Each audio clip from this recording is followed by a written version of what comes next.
Hello and welcome to another Racky's Beer Review. So today we're going over to Lenton Lane Brewery, based in if you know Nottingham, in what we class as the Dunkirk area, behind the cinema that I've totally forgot what the bloody name of the cinema is. No, it's gone, absolutely gone. I've been there millions of times, and it's gone. Showcase. It's in that area. I've actually been to the brewery, but on the day when they were closed, and we drove down just to find out where it was, because I've never been. And yeah, this is a brewery that really are chucking out the pale ales, and they're good at what they do. Variation of pale ales, different flavours, and using different hops and ABVs, single hops. And you know, a lot of them are very samey but different, and it gives you that ability. You know how we are as people. We're kids in a sweet shop, and Lenton Lane just recently, since they did that new small batch kit as well, their range of beers is absolutely astonishing. Anything from a 12% bloody was it 11%? Can't remember now. Barley wine, an impy stout I've had a big IPA last weekend at the Birdie Eyed pub, at Marco pub, Bird Eyed. They have the Starlight, which is their exclusive to the Star Inn in Beeston. And the Star Inn, that beer, whether it's got another name or will come out in another name at some stage, I'm damn sure it probably will. These things usually happen. But Starlight, you know, I was told by people in the know that they go through 6 or 7 casks a week. And fucking hell, that's quite some casks. Obviously, Totally Brewed used to brew it. They went under for whatever reason. I know it's times are tough in the beer world, but people book the trend. These guys, they've went out and bought bigger barrels. Don't ask me the name of the barrels because I ain't got a clue. I didn't even know what a bloody pin was. And don't ask me what a firkin is. I thought it was something out of Harry Potter. Just shows you, doesn't it, what you know about beer and what you don't know.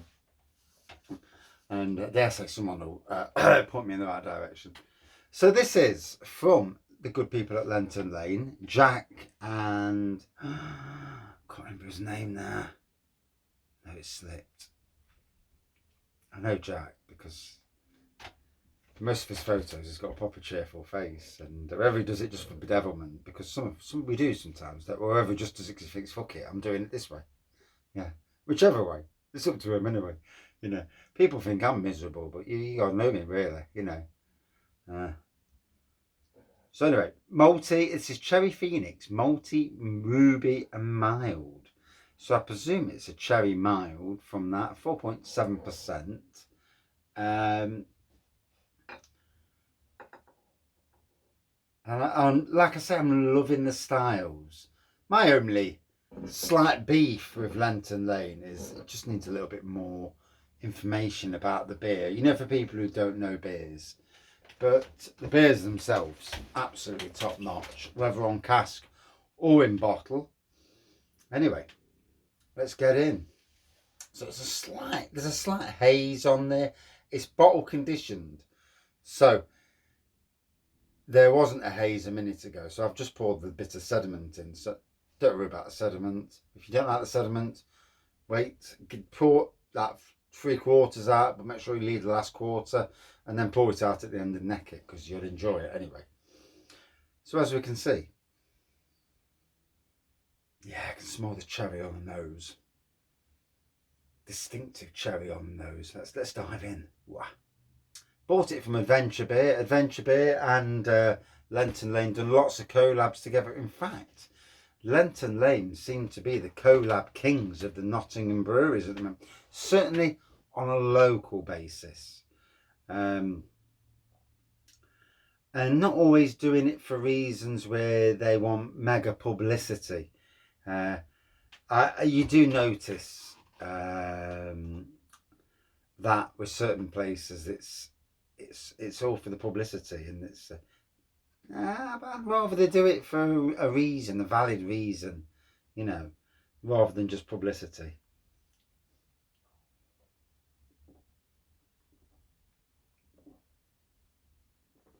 To help a pub out, to help businesses out, that I like. And yeah, so got a lovely cherry flavour to it, bit of a kick on the back end.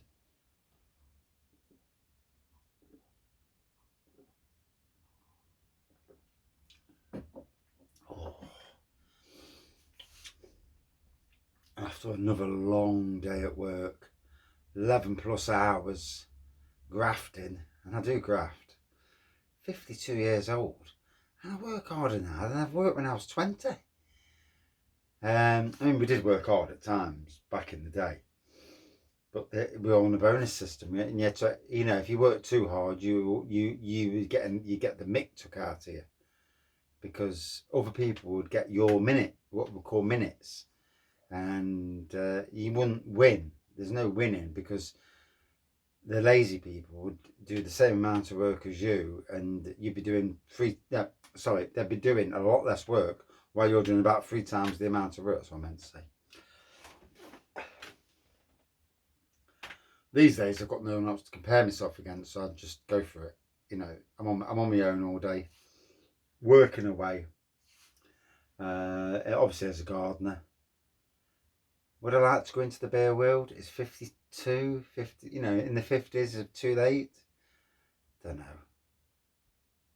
Certainly got the strength, certainly got certainly physically I can still do it, and do it with ease, because, you know, it's funny, isn't it? You know, you look at people when you get to 40s and 50s and you think to yourself, oof, they'll be slowing down now. I ain't slowing down. And I know other people that I've worked with that one is retired. I ain't seen him for a couple of years now, simply because we left jobs, and he was still grafting at the age of 67 and still grafting, proper grafting as well, you know, not doing like a couple of hours of mechanitis grafting, 6 or 7 hours a day full on. And but because he's used to it and doing it, his body, you know, it was the thing, you know. And obviously limitations will set in at some stage. You are not as young and as nimble as you used to be. However, you know, if you can still do it, then fair play. I mean, I can't run like I used to. I used to be able to run and cycle, and you know, I remember a few years ago when we were running with the wife, our bollocks by 4K. When my lad says, "Oh, I'm giving up," and I thought, "Oh, good, thank God, I'll give up too." But I'm not letting the wife win, and yeah, I had to let her win. Yeah. Well, she'd been doing it for like a year and a half, 2 years by that time, and I'd just gone from nothing to try, and it is not as easy as you think. You know, you've got to build yourself up and get yourself back into it. And again, age plays a thing, and depending on what your job is and what you do and all that business. So, with regards to Lenton Lane Brewery, they had their bar at Robin Hood Beer Festival.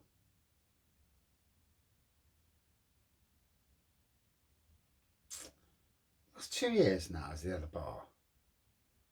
I'm trying to think. Yeah, I think they've had a bar for the last 2 years. Do you know, I can't even remember where the bar was last year. Yeah, it's flummoxed me. I've just tried to think where the bar was.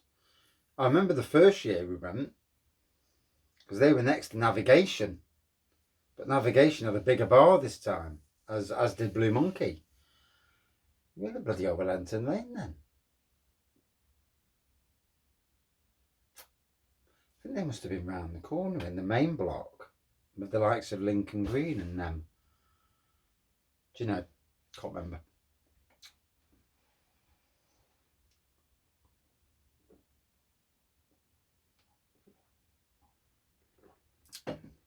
I'm looking forward to seeing what they bring to the Robin Hood Beer Festival this year, though.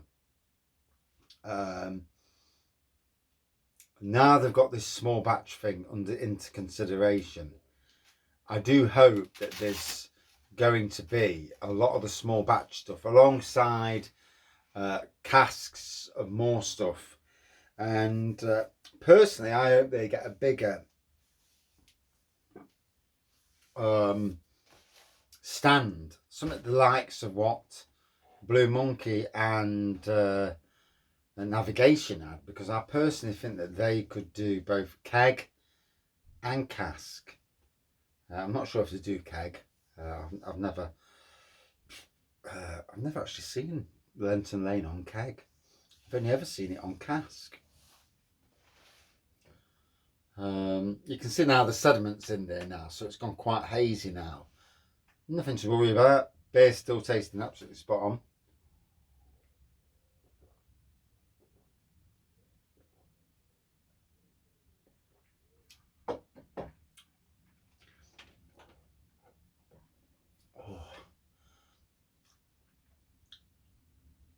Quite an earthiness to the cherry now as well, coming out. Maybe that's because of the sediment at the bottom. But so it would have been clear. It's now cloudy because of the sediment. So bottle conditioned. If you know, you know. Most people aren't bothered, but some people are. I mean, I've been in pubs. I'm not touching that stuff. It's not clear, and it's like, what? I mean, if you've ever homebrewed, fucking half the stuff you homebrew turns out cloudy when it's not supposed to be. And yeah, you drink it and it's like, oh, that's nice. All the flavour's still in. And that's it. That's the thing with beers like this, that there's more flavour in the hazier beers.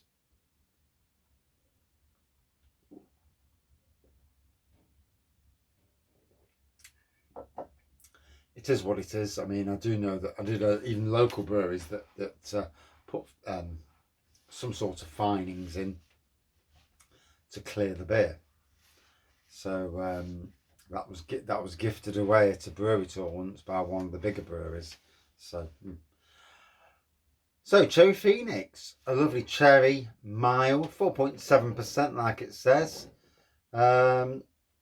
Cracking brewery, cracking beer. You know, can't fault either. Lots of beers from this brewery. They're keeping it interesting, bringing out more different beers. I know that Adventure Beer is wanting them to do some sort of smoothie sour or something. Although they did do a cask sour. I never actually got to taste it, to be honest. Can't always be at the right pub at the right time, you know. Especially if it's small. If it's a small batch and you're struggling to get there, you know, it is what it is. Unless your name's Vince Lee, he always manages to get there. But for me, would I drink it again? Yes. Out of 5 for me, good 4.3 out of 5. And that's it for this review. I am now going to go and sit in the house, chill on the settee, and probably fall asleep in about 5 minutes. Thank you for watching. See you soon.